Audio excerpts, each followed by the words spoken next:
तो क्या हो जाएगा? पाप। इसलिए पिताजी कहें। बोलो राधे राधे। अपने देश की संस्कृति, पापा पाप का प्रतीक है। और आजकल तो ज्यादा स्टैंडर्ड हो रहा है ना समय, तो मॉम बोल देते हैं, मॉम। बोलो जय श्री कृष्ण। अब मम्मी भी नहीं, मॉम। देखी होगी मोमबत्ती कैसे पिघलती है। बोलो राधे राधे। मतलब मोम की तरह पिघला कर माता जी को मारो।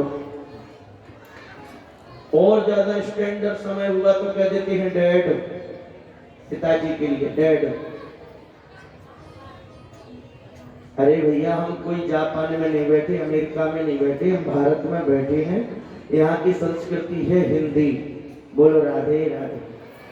और हिंदी में पिताजी कितना प्यारा लगता, माताजी कितना प्यारा लगता।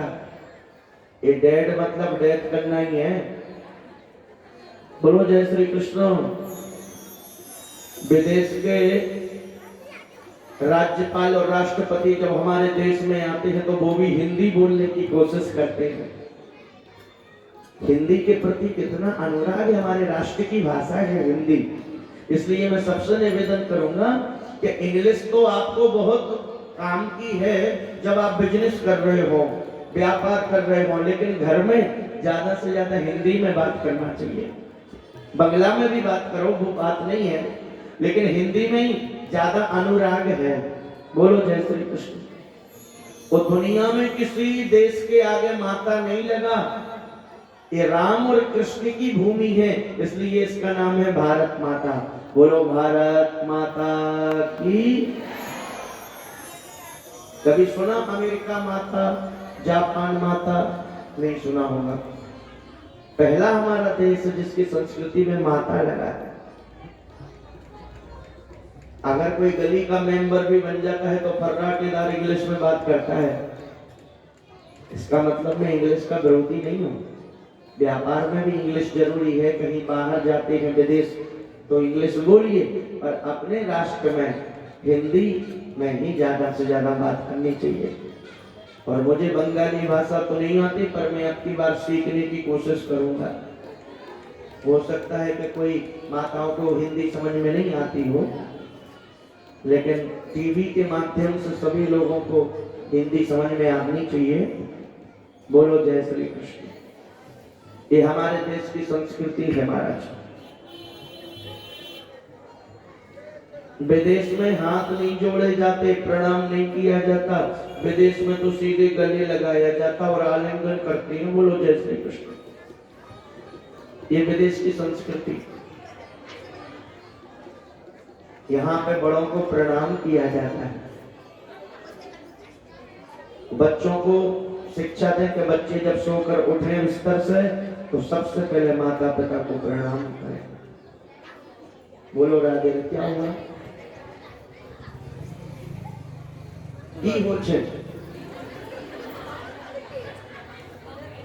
सब ठीक? मैं तो डर गया कि कहीं लड़ाई तो नहीं हो रही है।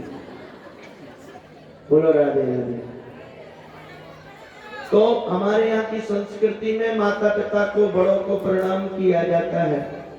और आपके यहाँ तो ऐसे महापुरुष हुए हैं जिन्होंने वृंदावन बसाया। बोलिए पूज्य पाद श्री चैतन्य महाप्रभु की, श्री नित्यानंद महाप्रभु की, श्री निताई गौर हरि गौर। ऐसे सुंदर हुए बंगाली में, ऐसे ऐसे महापुरुष में उनको प्रणाम करता हूँ। कितनी अच्छी संस्कृति है ब्रज में। तो आप लोग जब जब वृंदावन आते हैं तो वहां का वातावरण भी घर में बनाइए। ऐसा वातावरण बनाने से आपकी 4 चीजें बढ़ेंगी: विद्या, आयु, यश और बल। क्योंकि पढ़ाई का गुण ही है विनम्रता। विद्या ददाति विनयम, विनयम ददाति पात्रता। जो अच्छा पढ़ा लिखा होगा ईमानदारी से, वो विनम्र होगा। और जो नकल करके पास हुए हैं वो ज्यादा झुकते नहीं है। बोलो जय श्री कृष्ण। यही प्रमाण है अच्छी पढ़ाई का। तो नकली लोगों से बचना है। क्यों?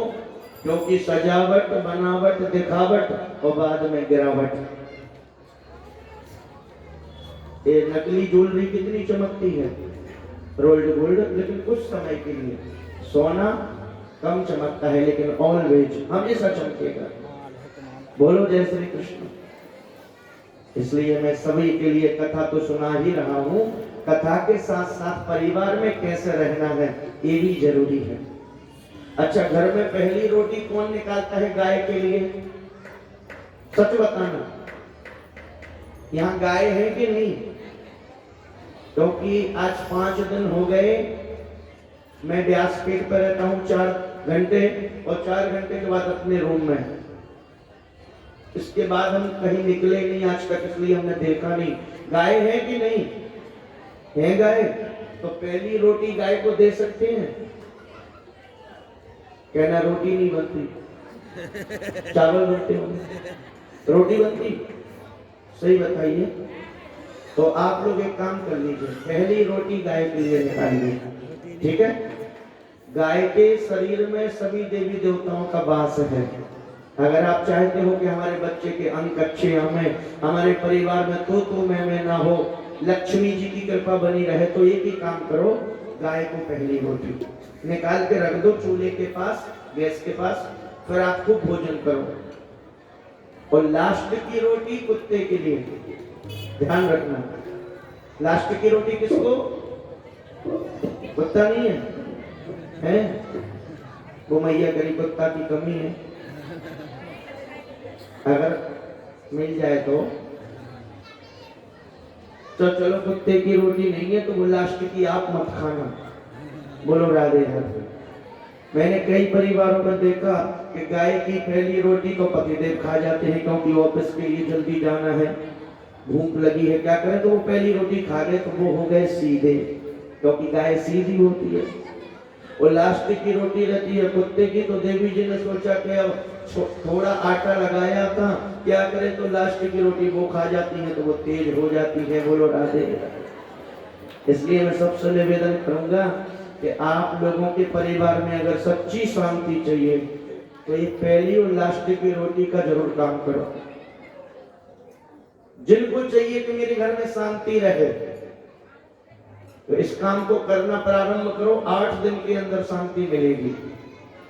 दूसरी बात, किसी को कंप वायु का रोग हो, कंप वायु का रोग, किसी का हाथ हिलता ना, चंदन लगाना है यहाँ लग जाता है आंख में, तो ऐसे लोगों को गाय के कंधे से पूंछ तक सीधा हाथ घुमाना है। गाय का जो कंधा होता है ना, उस कंधे से पूंछ तक हाथ घुमाना है। ऐसे घुमाने से कंप वायु का रोग ठीक होता है, डॉक्टरों ने प्रमाण किया है। बड़े बड़े डॉक्टरों ने सर्च किया है नासा में कि गाय की, लेकिन गाय भी जर्सी नहीं होना चाहिए, गाय होना चाहिए देसी, देसी गाय। जो साईवाल या गिर गाय होती है उस गाय की ही, कहीं आप जर्सी गाय का मत समझना। बोलो राधे राधे। जर्सी गाय से अच्छी तो भैंस ठीक है। जर्सी गाय का महत्व नहीं बताया, मैं पहले बता दूं। तो कंप वायु का रोग ठीक होता है। किसी को नेत्रों से दिखना कम हो जाए तो जब गाय का बच्चा जन्म लेता है तो उस गाय के छोटे सी बछड़ी का या बच्चे का गोमूत्र आंख में डालने से 100% वो आंख में चाहे मोतियाबिंद हो या कोई वीकनेस हो वो ठीक होती है। ये प्रमाण बताया महाराज। आज के जमाने में तो टाइल्स होते हैं, पक्के फर्श होते हैं, पहले के जमाने में गाय के ही गोबर से सभी जगह लीपा पोती होती थी, और कैंसर जैसे रोग नहीं होते थे पहले के जमाने में, क्योंकि वायरस पूरे खत्म होते थे गाय के गोबर से। आजकल इतने बैक्टीरिया होते हैं महाराज, और वही बीमारियां हमको लगती हैं। तो सबसे निवेदन करूंगा ये छोटे छोटे से काम जरूर करना। मुझे एक जगह से एक प्रश्न आया है कि महाराज जी अगर सर्प ज्यादा निकलते हो तो, किसी के घर में सर्प भी दिख जाते हैं, किसी के गांव में निकल आते हैं, तो एक काम करना है, अपने घर की चौखट पर, घर के मेन दरवाजे की चौखट पर ऊपर सिंदूर से आस्तिक मुनि की आन लिखना है। आस्तिक मुनि की आन, इससे 101% कभी सर्प घर में नहीं आ सकता। चाहे लेंटर तोड़ के आ जाए छत से, लेकिन दरवाजे से नहीं आएगा। कहने का मतलब आएगा तो नहीं। और किसी को देखते हैं सर्प तो वो लोग कहें आस्तिक मुनि की आन, आस्तिक मुनि की आन। ये प्रमाण है शास्त्रों के। तो निश्चित रूप से आप लोगों के घर में हर तरह की सुरक्षा हो जाएगी। ठीक है। और सबसे बड़ी औषधि है क्या? थोड़ा कम बोलना चाहिए, अनावश्यक नहीं बोलना चाहिए। जब आवश्यकता हो तभी बोले। ज्यादा बड़र बड़र करने से वाक्य शुद्धि खत्म हो जाती है, और ज्यादा बोलने से अपनी वाणी का प्रभाव नहीं होता। इसलिए सामने वाले को कुछ आपकी बात का भरोसा नहीं होता, तो घर की लड़ाई बढ़ती है। इसलिए सबसे अच्छी औषधि है कम बोलना।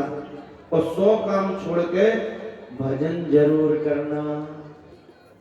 100 काम छोड़कर एक माला करो, लेकिन करो। मंदिर में घंटी लगी रहती है, वो इसलिए नहीं लगी है कि घंटी बजा दी, परमात्मा सो रहे थे तो उठकर बैठ गए। घंटी का मतलब है कि 24 घंटे में आधा घंटा परमात्मा को दो।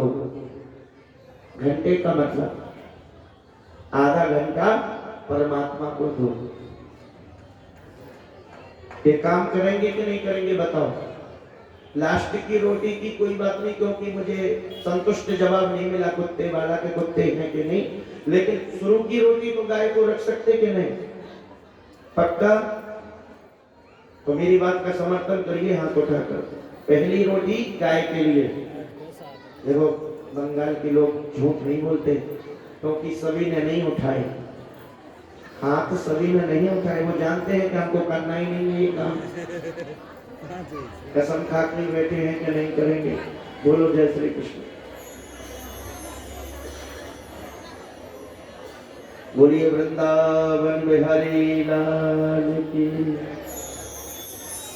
ठाकुर बांके बिहारी श्री धाम वृंदावन जा रहे हैं। 4 साल तक गोकुल में रहे और 4 साल बाद अब वृंदावन की ओर जा रहे हैं। वृंदावन जैसे ही सुना है कि ठाकुर बांके बिहारी आ रहे हैं, तो सभी ने वृंदावन को दुल्हन जैसा सजा दिया है।